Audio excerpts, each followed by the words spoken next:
I'm Michelle Smith, owner and designer of Trailwise Saddles, and today I'd like to show you how to do wither tracings.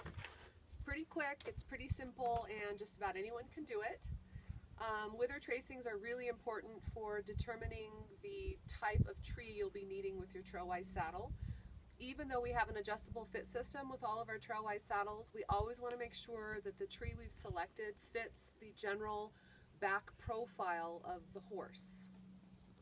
So here we have a little 6-year-old Arabian mare, and she's not got a whole lot of withers and kind of a little bit of a swoop right in here, and she's pretty broad and her rib cage comes out pretty wide, and so she's going to need a tree that, you know, helps with all of these different parts of her back, that fits her correctly. We don't want to take a tree that isn't made for this type of back and try to put it on her, because that won't be the best way to go. So what you're going to need when you're doing your wither tracings, and my favorite thing to use, is, it's like a wire. I can't remember what it's called, but you can buy it at art supply stores, and it is bendy and flexible, but it holds, it retains its shape. So this is definitely my favorite thing to use.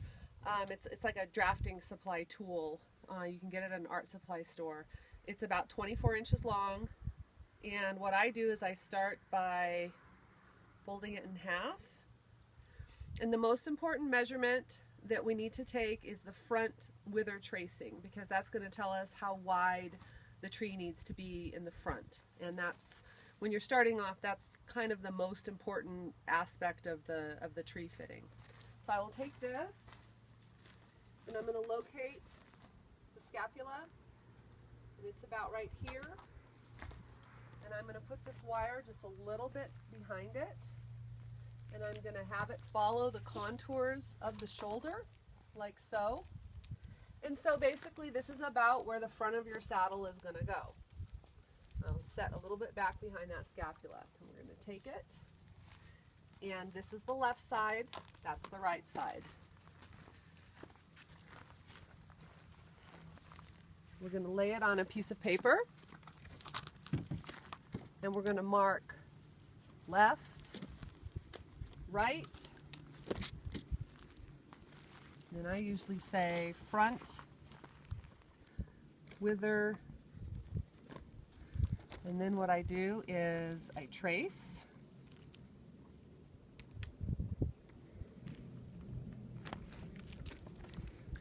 It's also good to put the date and the horse's name, a description of the horse, your name, and your address. You can use any kind of paper. I've had people use the back of Christmas wrapping paper and then do all their tracings and fold it up, stick it in an envelope, and just mail it to me. The next tracing we're going to do, we're going to come to about the midline of her back. And we're going to do another tracing. She's real wide in here. But she does have enough slope here that we're going to want to have a tree that has some rock to it. Again, I keep track of the left and right hand side. I go back. And I trace again. And I label that mid-back. And these are quick and easy tracings that just give us an idea of what this horse's back is doing. So we had our middle about right here. You can come down and locate that last rib. And I usually kind of run my last tracing to that last rib area. Take that. I'll just go ahead and put it here. And I'll trace that. I'll put loin. And then another really important measurement that we need is what I call the top line. You're going to take your wire, straighten it out. Again, you're going to find that scapula Go behind the scapula up to the, on top of the wither. And we're going to follow the curvature of her spine. This is really important for helping us determine what style of bar we need and what type of twist in that bar we're going to need. Some horses have really flat backs, some horses have a lot of rock to their back, some horses are somewhere in the middle. And again, I'm going to kind of come to that last rib here and run up. I'm going to mark that last spot that I just did.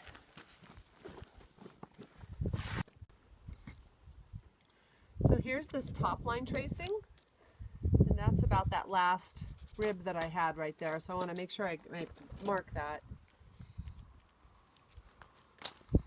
And actually, when I'm looking at this tracing, what I'm realizing is she's got a lot more rock behind her wither than it even visually appears when you look at this tracing. I mean, that's a lot of rock in here.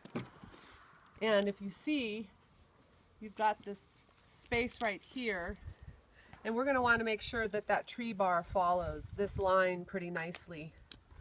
So this I call my top line. There are your general wither tracings that you can do. The other thing that we will need to make sure we get the best tree for your horse are photos of each side. Make sure the horse is standing on level ground. We want a left side shot, a right side shot, the front of the horse, just to get kind of a good idea of how wide this horse is. And it's also a really good idea to go right behind your horse's butt. Stand there and take photos of the shoulders, because what you're going to notice when you stand right behind the horse's butt is that there's always going to be one shoulder that's a little bit bigger than the other. So most horses, like people, are asymmetrical. Some horses are really asymmetrical. And at that point, we just want to be aware of that so that when we're fitting the saddle, we can accommodate some of that asymmetry. In general, we're always trying to make the horse as symmetrical and balanced as possible. But sometimes initially, when you're working with a really asymmetrical horse, you're going to have to shim up in certain areas to get the correct saddle fit and just kind of work at developing more symmetry. So that's how you do your wither tracings. They can be folded up and mailed to Trailwise Saddles, 8504 Glade Road, Loveland, Colorado, 80538. And it's been fun telling you how to do it. Thanks.